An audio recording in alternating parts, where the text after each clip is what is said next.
The Forgotten Arsenal. The Galactic Council chamber had never been this quiet. Ambassador Terran of the Axthari Confederacy stood at the center of the circular hall, his 4 eyes scanning the faces of representatives from 73 different species. Some had scales, others had feathers.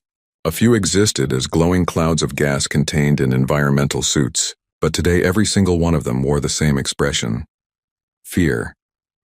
The Terran swarm has taken the Kelthros sector, Terran said, his voice steady despite the tremor in his chest. 12 colonies gone, 4 million souls. The defense fleet lasted 6 hours. A murmur rippled through the chamber. 6 hours. The Kelthros defense fleet had been one of the strongest in the galaxy. 200 warships, each capable of glassing a planet. The swarm had torn through them like paper. How many ships did the swarm lose? Asked Counselor Mirax, a reptilian from the Outer Rim. Terran closed his eyes. Estimated losses 70 bioships. They had over 10,000. Silence again. Heavier this time. The Terran swarm wasn't an empire. It wasn't even a civilization in the traditional sense. It was a hive mind. A living armada of organic warships that consumed entire worlds and converted their biomass into more ships. For 40 years, the swarm had been a distant threat, confined to the far edges of uncharted space. Now it was here, and it was hungry. We need more firepower, said Counselor Dravik, a towering insectoid whose mandibles clicked nervously. We need allies. We need the humans, Terran interrupted. The chamber erupted. The humans? Mirax hissed. They've been in space for barely a century. They have no capital ships worthy of the name, another counselor added. Their largest vessel is what, 3 kilometers? A joke compared to our dreadnoughts. Terran raised one clawed hand, silencing the room. The humans have something we don't. They have a history of war. Their entire species was forged in conflict. While we explored and traded, they fought.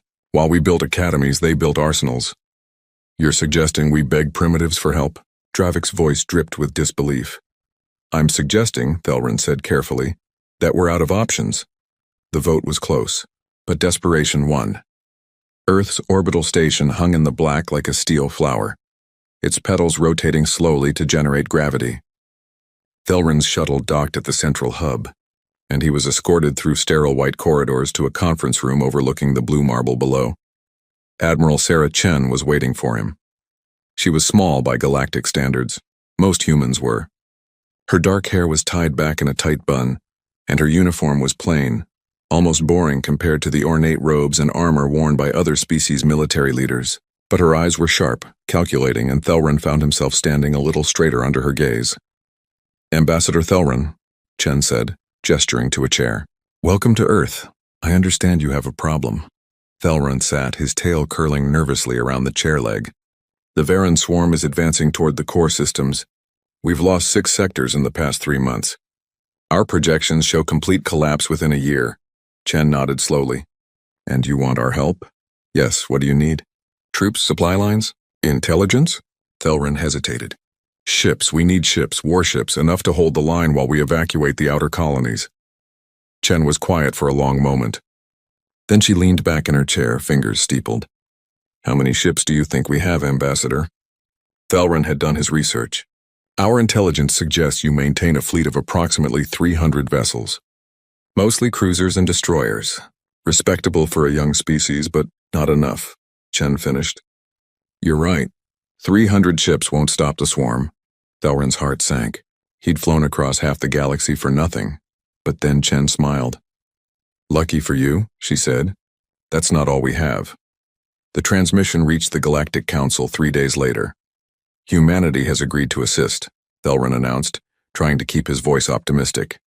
They're sending military support to the Kelthros sector immediately. Relief flooded the chamber. Counselor Mirax leaned forward. How many ships? Terran cleared his throat. 1, the relief evaporated. 1 ship? Dravik's mandibles clicked in what might have been laughter. 1 human ship against 10,000 swarm vessels? Have they lost their minds? Perhaps they're sending a scout, Mirax suggested. A reconnaissance vessel to assess the threat. Or perhaps, another counselor said bitterly, they're sending us a message. That we're not worth their time. Terran said nothing.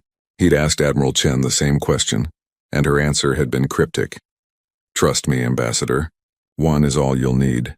But as he stood in the council chamber, watching his colleagues descend into panic and anger, Thelran couldn't help but wonder if he'd made a terrible mistake. The asteroid belt beyond Mars was a graveyard of rock and ice, the remnants of a planet that never formed. It was also the perfect place to hide something big. Deep within the belt, nestled in the shadow of a massive iron asteroid, something stirred, docking clamps disengaged. Fusion reactors hummed to life. Running lights flickered on across a hull so vast that it took a full minute for the illumination to spread from bow to stern. The ECS Prometheus was waking up. At 40 kilometers long and 12 wide, the supercarrier dwarfed anything humanity had ever built. Its hull was a patchwork of titanium alloy plating and ablative armor, scarred from decades of test runs and simulations. Hangar bays lined its flanks, each one capable of holding 100 fighters. Weapon emplacements bristled from every angle: railguns, missile pods, energy cannons, and experimental plasma lances that had never been fired in combat. On the bridge, Admiral Chen watched the countdown on her display. "All stations report ready," her XO said. Chen nodded. "Take us out." The Prometheus began to move, thrusters firing in perfect synchronization. Slowly, ponderously, the supercarrier pulled free of the asteroid's shadow and turned toward open space. Behind it, 11 other asteroids began to stir. 3 weeks later, the Terran swarm entered the Kelthros sector. The Council's defense fleet waited for them. 800 ships, the largest armada ever assembled. On the flagship's bridge, Thelran stared at the sensor displays, watching the red dots multiply across the screen. "Swarm contacts. 9,800 and counting," the sensor officer reported. Thelran's claws dug into the armrest of his chair. Where were the humans? And then at the edge of the system, a single contact appeared. It was big. No, it was massive. "Sir," the sensor officer whispered, "you need to see this." Thelran looked at the screen, and for the first time in his life he understood what it meant to feel small. The humans had sent one ship, but it was enough. When Titans Wake. The bridge of the Council flagship Eternal Vigilance had gone silent. Every eye, lens, and sensory organ was fixed on the main display, where a single contact dominated the tactical grid. The computer kept trying to recalculate its size, rejecting its own measurements as errors. But the numbers didn't change: 40 kilometers long, 12 kilometers wide, mass readings off the scale. "That's impossible," Counselor Mirax breathed from his seat beside Thelran. "Nothing that large can move through FTL space. The power requirements alone would—" "Incoming transmission," the communications officer interrupted. "Audio only. It's from the human ship." Thelran straightened in his chair. "Put it through." Static crackled, then a calm, measured voice filled the bridge. "Admiral Sarah Chen, Council Forces, this is ECS Prometheus. We're reading your defensive positions. You've done well to hold the line this long, but we'll take it from here. All ships fall back to designated safe zones. Repeat, fall back immediately. We're about to get loud." Counselor Dravik's mandibles clicked in disbelief. "Fall back? There are 9,000 enemy contacts inbound. One ship, even one that size, cannot possibly—" "Look at your sensors," Thelran said quietly. The tactical display had updated. The Prometheus was moving forward, accelerating past the Council fleet with impossible grace for something so massive. But that wasn't what made Thelran's blood run cold. It was what was coming out of it. The Terran swarm had no concept of fear. The hive mind knew only hunger, growth, and consumption. It had devoured civilizations for centuries, adapting and evolving with each victory. When its sensors detected the Council fleet, the swarm did what it always did. It attacked. 10,000 bioships surged forward, organic hulls pulsing with bioluminescent veins. Some were small, barely larger than fighters. Others were massive, kilometer-long behemoths bristling with acid launchers and plasma sacs. They moved as one, a living tide of teeth and claws and hunger. And then the Prometheus opened fire. The first salvo came from its dorsal railgun batteries, 12 synchronized, shots that crossed the void at a fraction of light speed. Each round was a tungsten rod the size of a transport shuttle, accelerated to relativistic speeds. They punched through the leading edge of the swarm like hammering nails through wet clay. 12 bioships exploded in bursts of green ichor and shredded tissue. The swarm didn't slow. It never slowed. The Prometheus fired again, and again, and again. The railguns became a drumbeat, a thunder that rolled across the battlefield in waves of kinetic death. But that was just the beginning. Launching first wave, Admiral Chen's voice was calm, almost casual. All fighters, weapons free. The hangar bays along the Prometheus's flanks opened like the jaws of some ancient beast. And from within, hell itself poured forth. Thelran had never seen anything like it. The fighter drones came first, 15,000 autonomous craft, each one sleek and deadly, equipped with plasma cannons and micromissiles. They burst from the Prometheus in geometric formations, moving with inhuman precision. No pilots, no hesitation, just pure, calculated aggression. They hit the swarm like a swarm of their own. Plasma bolts lit up the void in brilliant blue-white flashes. Missiles streaked across the black, finding targets with terrifying accuracy. Everywhere Thelran looked, bioships were burning, rupturing, dying. The swarm tried to adapt, tried to swarm the drones with sheer numbers, but for every fighter destroyed, 2 more took its place. Second wave launching, Chen announced. The heavy bombers came next, 600 massive craft, each one carrying payloads designed to crack capital ships. They dove into the thickest concentrations of swarm vessels, releasing their ordnance in coordinated strikes. Nuclear warheads detonated in brilliant spheres of light. Antimatter charges collapsed swarm bioships into themselves, creating brief, violent singularities that consumed everything nearby. Third wave launching. Gunships now, 200 of them, each bristling with enough firepower to level a city.